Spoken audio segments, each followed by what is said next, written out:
Welcome to Hope Talks Podcast with Grayson Willis and Pastor Margaret Michael, where you'll hear inspiring stories that are filled with hope and good news in Jesus Christ.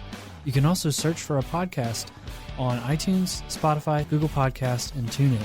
We would love your feedback and invite you to take a short, anonymous survey. You can find the link to the survey in the show notes.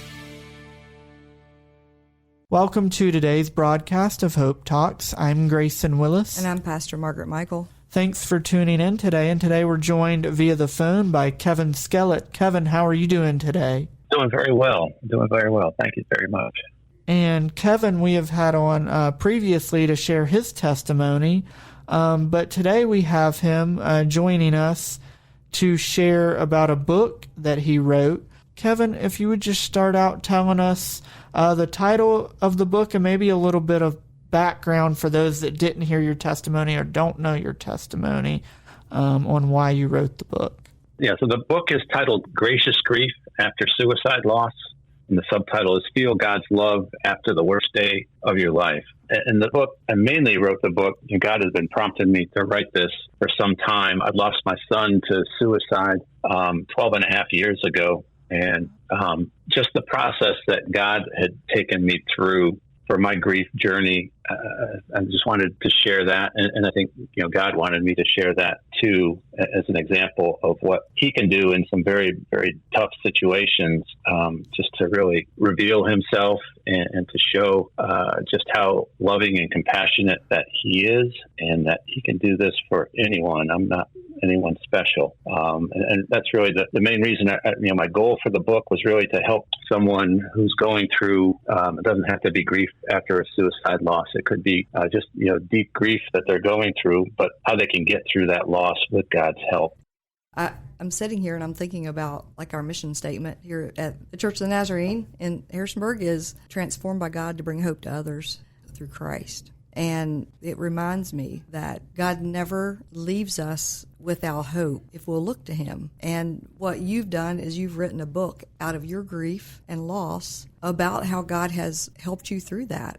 He's transformed your life, right? From that place of grief. It doesn't mean you still don't hurt and you still don't grieve the loss of your son, but he's given you a message to help others in that journey, to help them journey through grief. I'm just sitting here thinking of some friends I have that have had some tremendous loss in this area, and they need this. And so thank you for being willing to go back through that process and to write it down for others. I think that's what a gift of love to other people. Yeah, thank you so much. Yeah, it just reminds me of 2 Corinthians 1 verses 3 and 4, where God says that he's the God of all comfort, and He gives us comfort in those situations so that we can give that same comfort to other people. And that was really one of those verses that was really key for getting this book out the door. Right. And Kevin, in the book, you mention about, you wouldn't have been able to get through this without your relationship with God, and that he's been your source of strength. So just talk a little bit about that and the importance of that during this journey. Yeah.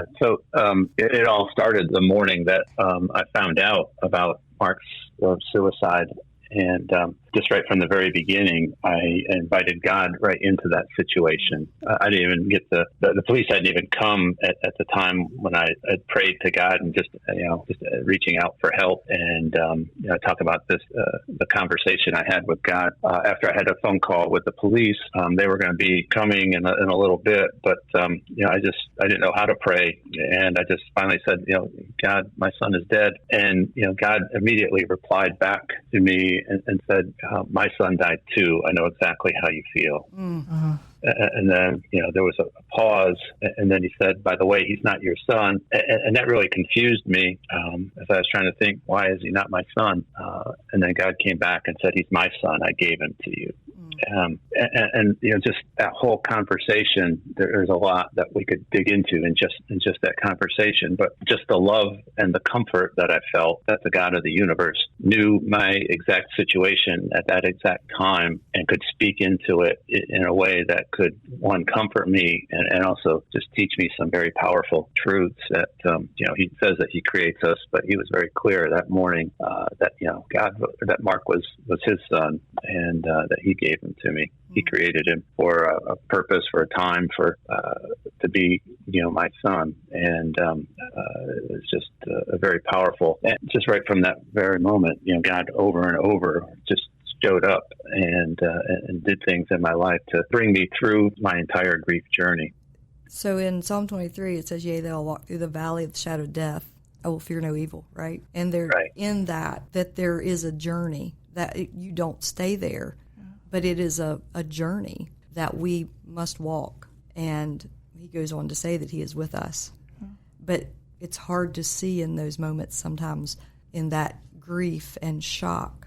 Talk to us about just that, your journey from that phone call, from God speaking to you, whatever you would like to share. Yep. The probably the first thing that God did while I was, in that just after that phone call is, those first few days preparing for a funeral and all that. The one thing he did is he kept on putting thoughts in my head about Mark, about the situation, and he put together a whole eulogy, basically, or message for me to speak at the funeral.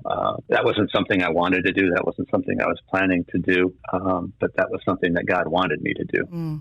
And so I didn't have to write anything down. Those thoughts that were just in my head, when I go to bed at night, I'd be trying to go to sleep, and those thoughts are in my head. I wake up, the thoughts are there, and they came together in just a beautiful, cohesive message. And so on the day of the funeral, I just went up there, and the only thing I had in my hand was a quote that Mark had written down in his own handwriting from the book Dune. So I had that and all those thoughts in my head. And I went up and spoke, and I talked about Mark and just the things that he loved, and talked about, about who he was, and just talked about his, how he loved his friends, his animals, how he loved books and reading and old movies, all these different things. Mm. And I got to the point where I would read the quote, and it was a quote on fear from the book Dune. I don't have the quote right in front of me, but it talked about how just walking through fear and getting on the other side of fear, and I used that to transition over to talking about my faith, because in the absence of fear is faith, and so if we have faith, fear can't exist. And I talked about my faith for a little bit. And most of Mark's friends were kids who, they, dressed in the dark clothes. They had the tattoos. They had the piercings, all that kind of stuff. A lot of them had broken homes and all of that. So I'm speaking to them. And then to get to the end, I just said, specifically to Mark's friends, if you ever see me out, please come on up and just tell me a story of Mark. I'd love to hear it. And I prayed and ended the message, and we ended the service. And as I was leaving, one of Mark's friends stopped me and started telling me a story about how Mark had helped him. And then another person stopped me and told me how Mark had helped him. And I got outside the door, and there was like 30 people out there standing in line waiting to tell me all the things that Mark did and how he helped me. And had I not spoken at Mark's funeral, I would never have gotten those stories. And those stories are very precious to me, on just hearing a different side that I didn't see of my son, and just how his friends, I knew he loved his friends so much, but his friends loved him very much too. And I could see why. And so that's just, one of many instances where God had just shown me his love through the love of others. So you all had thought about just having a private service, right? Yeah, we were just going to do a private service, but Mark's friends all started reaching out and said, well, we want to be there. And so Mark's mom and I talked, and we decided to go ahead and make it an open service so that anyone could come. And I think that's so important. I don't want to miss that. You talk a little bit about the stigma and just wanting, thinking, well, we'll just make this private. And that is our tendency to pull back. But just hearing you talk about what it was like and the very things that you were kind of shying away from, right? Like not having a lot of people there, and then his friends showed up, and that has been a source of comfort for you. And I didn't want to miss that for those that are listening, that there are other, when we have loss, a lot of times there are other people that have that loss too, and being open to the community can be healing. Absolutely, yeah. There's a great amount of stigma that comes with suicide, because, one, it's just all the social stigma, but then all this, the feelings of, all the things that you as a parent must have done wrong for your child to do this. And so, yeah, that was kind of why we were leaning that way. And I think a lot of parents or, even family members, if it's someone else in the family who dies by suicide, it's a hard decision to figure out what to do for a memorial service. Yeah. Kevin, I know in the book you talked about how Mark's death kind of disoriented you. You didn't know who you were and just the different, I guess, stages of emotions. You said you felt anger, depression, anxiety, guilt, shame due to that stigma that comes with suicide, maybe. So if you want to talk about those stages. Also, you made a comment in the book about how the person you were before Mark's death was gone. The person you are now is totally different because of that loss. So if you'd like to talk about that also. Yeah, I believe when you have a huge unexpected change in your life, you change too. I can't be the person who I was before May 18th, 2011, when Mark passed away, because a significant part of my life is gone, and I don't have that anymore. I was probably a lot maybe happier and things. I would do different things before then. After then, I'm carrying all this grief, which is a lot. And I had to change with that. The things that I was planning on doing in my life are not the things that I'm doing now. I never thought that I'd be an advocate for suicide awareness and prevention. I never thought that I'd be leading a grief ministry. I never thought that I'd be speaking and talking and writing a book about grief. So those were huge changes in my life, because I had to figure out who am I now. I know that's something that a lot of people go through as they go through the grief process. Is they're trying to figure out if that person defined a large portion of their life, because it's someone that you greatly love passes away and is no longer here. That love is what turns to grief, and everybody's grief is very different depending on the love that they had, how long they knew the person, all those different factors. But you're not the same person that you were before, just because now you're carrying all that grief and trying to figure out, how can I resolve this? How can I carry it? What do I need to do to help me get through that? And so, yeah, that whole grief process. I know that in the book I talk about just the first year and going through all the different special days of the year without Mark for the very first time, and that was, for me, that was rough. A lot of people, it could be the second year or third year that's the worst for them. For me, the first year was the worst because it happened in May, so the first special day was Father's Day, and that was probably the worst Father's Day I ever had. Just any progress that I made from the grief of the loss just kind of multiplied when I got to Father's Day, because then I'm just thinking, well, what kind of a father am I? And after that was my oldest son's wedding. Mark was supposed to be a groomsman in the wedding, and in September he got married, and I had just gotten my licensing for ministry, so I was able to officiate the wedding. That was the first wedding I ever officiated, and so that was a lot of up and downs that day, because just happy for my son getting married and sad that my other son couldn't be there. And then the holidays came, and just working through those. We set a plate for Mark at the Thanksgiving table, and things, trying to remember him there. And it was rough between there and Christmas.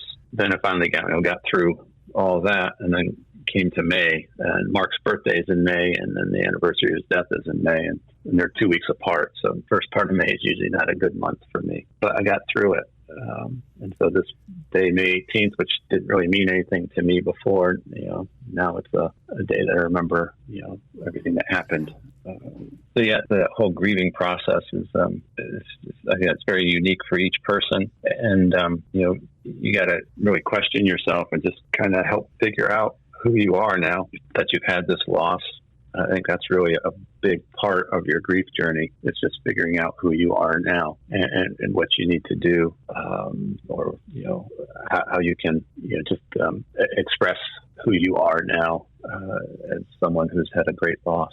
There's a poem that talks about grief as the last act of love we give to our loved one, and it also talks about and with the pain can come gratitude for the gift of time we had, the love that was shared, and the power to become a better person because they loved us.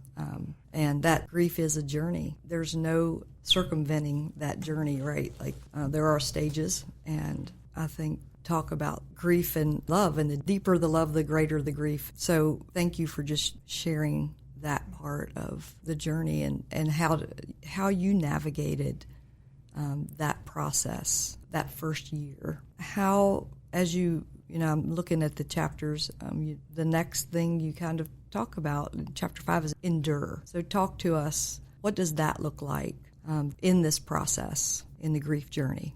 Yeah, well, we have, we're doing things with our lives, and we've got a plan. We're moving forward with that plan and everything. For me, I was in the middle of my classes for getting licensed in ministry in the Nazarene Church, and I was in the middle of starting up Celebrate Recovery, and then my son dies by suicide in the middle of all that. And so that endurance, this chapter is really, how do we keep going with the things that we had planned, and the decisions we have to make, and just different things that will come up that we have to figure out, trying not to get stuck in negative emotions or the past and things like that. And so I had to make some decisions actually very quickly.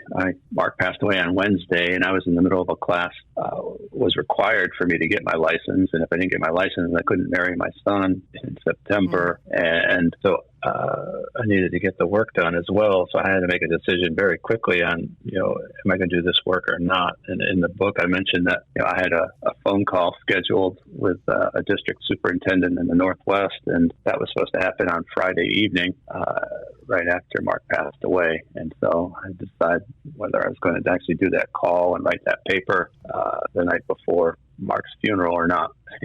And I decided that, I needed to get this assignment in. I still had like 40% of the work, or the grading stuff was still there in the class, even though I had 2 weeks left. And so I did that call, didn't mention anything that was going on in my life or anything like that, just did it like I needed to do it, and wrote the paper, turned it all in, and then got ready for a funeral. That was some of that endurance that I talk about. There's still things that we're doing in our life that we still need to move forward in, and have to try to figure out, get some strength to do it.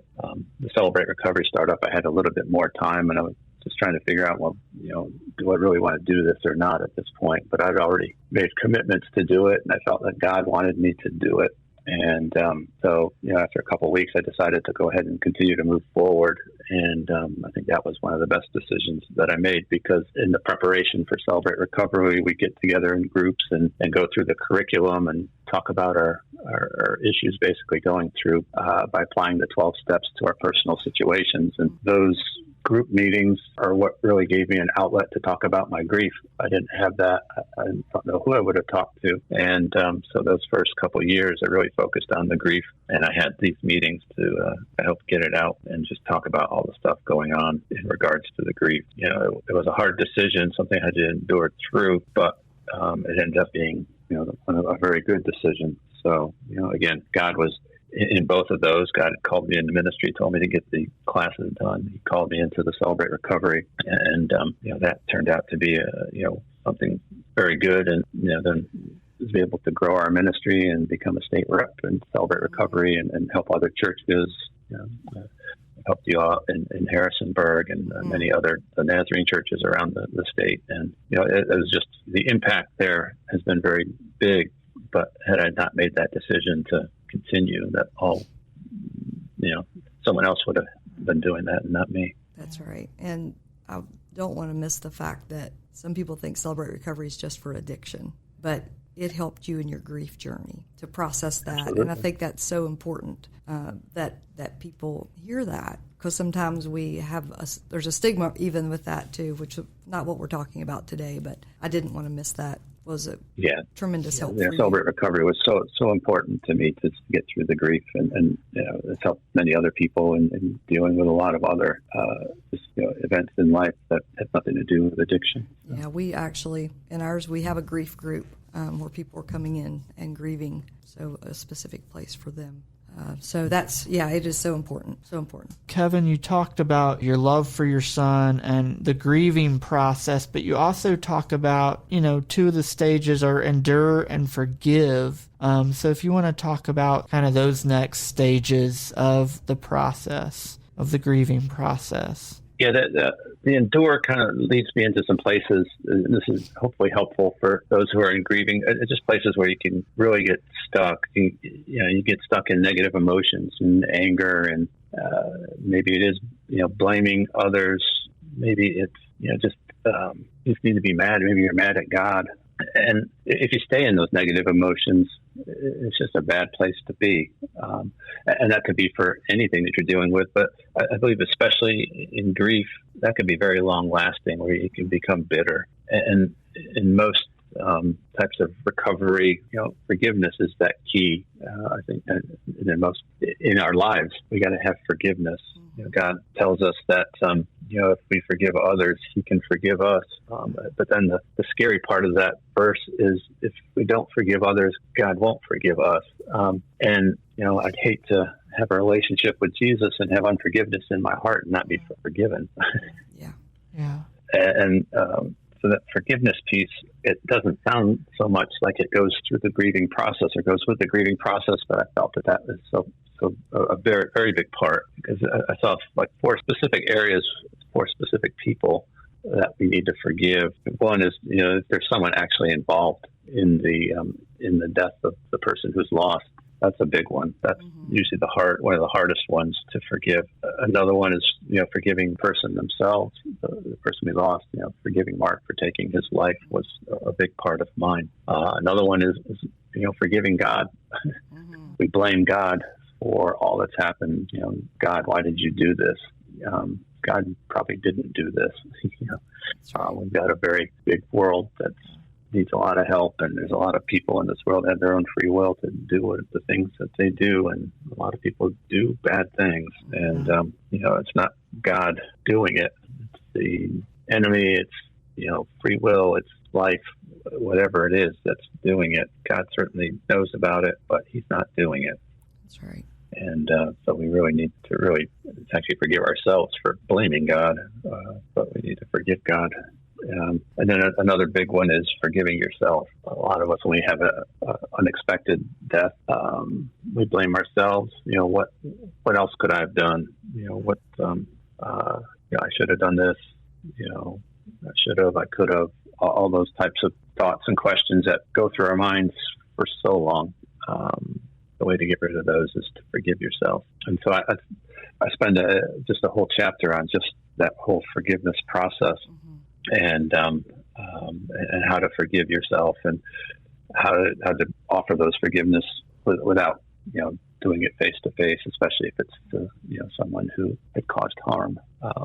And just being willing to do that is the first step, and then being able to open your heart enough to forgive. That's really that second step, and offering that forgiveness is the third one. So, but that forgiveness is it's one of those places where you can get stuck. That I dedicated an entire chapter to. Other places that we deal with from a grief perspective is communication. Up to through the funeral and everything, I felt like a lot of my relationships, everybody was there. It's very supportive. After the funeral, people didn't know how to communicate to me. It seemed like I talk a lot about, how you can help that communication, because a lot of times people just don't know what to say to you, and or they'll say things that they think are helpful, but when you're on the receiving end of them, they're extremely hurtful and very awkward. So I spent some time really just talking about the whole communication process and how you can help that. And then, a lot of people want to help in different ways, but they may not be trying to help you in a way that is really helpful to you. So really helping others know what would be helpful for you, and communicating that is another big part of those, just helping you through the grieving process. And then how to deal with awkward questions. It was about 2 weeks after Mark had passed away, and I was just getting back into work, and I went on a business trip, and I met this person for the first time. And one of the first questions he asked is, do you have any children? And that really caught me off guard, because I hadn't even thought about that question. And so I just answered it like Mark was alive, and avoided all the awkwardness of talking about that in the first time I met somebody. But, it also put in my thoughts, okay, I need to have an answer for this. And I talk about that in the book, about, how to prepare yourself for those questions that you haven't thought about yet. And then one of those last places is really isolation. You can get into a place where you just isolate yourself. That's a natural place for me because I'm an introvert. I love time by myself, but I don't want to spend all my time by myself. And it's very easy to kind of get lost. I've worked with some people who just stayed in the house for months and months, and didn't want to come out after losing a child. And went through some of the things I've done to really help others to be able to get out and start putting together pieces of their life again. So those are, some of those, that endurance and that forgiveness. Those were some areas that I cover in the book. Well, Mark, any other final thoughts that you would want to share about the book? Maybe we haven't asked you already, or that you haven't shared already. And then also, I know this wasn't the main thing, but maybe somebody listening today would be interested in reading your book. Where could they find your book? Yeah, I think probably one of the other things I do have in the book, I really designed the book to be kind of like a self-help book. And I do have a whole chapter on suicide itself and just the statistics, the myths, the warning signs, and what to do. And that's really for someone who has suffered a suicide loss, because when you do suffer a suicide loss in your family, the suicide rate for families who suffered a suicide loss are much higher than just the general population. So just being able to have that information is good, because that was one of the things, I didn't know all the warning signs. I had a lot of, I believed some of the myths that are out there and didn't really know the truth. So I added that in there as well. And I think probably one of the other things, and this is kind of like towards the end of your grief journey, after you've been in your grief journey for a while, is just finding meaning in your grief. And, I've been able to do that. And one of the things that I've been able to do is write this book. And this has been very helpful for me, even though it's been 12 years, but just being able to get it down as a resource to help other people is just something that is really healing for me as well. And the book is on Amazon, and you can look it up by either doing a search on Gracious Grief After Suicide Loss, or you can look up my name, Kevin Skellett, and that will take you right to it. You can also find it on my website, which is loveneverendsministry.org. And if you go to /books, it has information on this book and on its companion devotional, which is a free download as well. Well, thank you for sharing that, and thank you for joining us today on Hope Talks to share about your book and also your personal experience that led you to write the book. No, you're very welcome. I'm glad. Thank you for having me on so I could talk about it. And hopefully, my goal is really just to help others who are in a situation similar to what I was in. And hopefully this book will help. Thank you, Kevin. And I just want to ask this, and because I think it's something that might be a question that comes up as people listen to this. If there's a group that wants someone to come and talk about suicide, are you doing that? Are you going out and speaking? Absolutely. That's one of the things that I do want to do more of, and I do some speaking. But I can speak on the topic of grief, the topic of suicide. Okay. Also doing workshops on grief as well. Okay. All right. Just wanted to make sure. So if they want to get a hold of you, would you like to share an email address, or what would be the best way for people to contact you? Yeah, the best way is just you can reach me at Kevin@loveneverendsministry.org. Okay, good. Thank you. Kevin, thank you for joining us today, and I just pray a blessing over you and your family and over your ministry that you're doing, especially to people that have lost family members or friends to suicide. Thank you so much. Thank you for listening to today's broadcast of Hope Talks. We pray that as we've talked to Kevin Skellett today about his book, Gracious Grief After Suicide Loss, that it truly has been a half hour of hope for your life. May God bless. Hope Talks is sponsored by Church of the Nazarene Harrisonburg in partnership with Sunshine Ministries. Thanks for listening to today's podcast of Hope Talks. If you enjoyed the podcast, please subscribe for updates in the latest episodes. Also, if you're in the Harrisonburg-Rockingham County area, we invite you to listen on the radio each Sunday at noon on 1470 AM or 102.1 FM WBTX.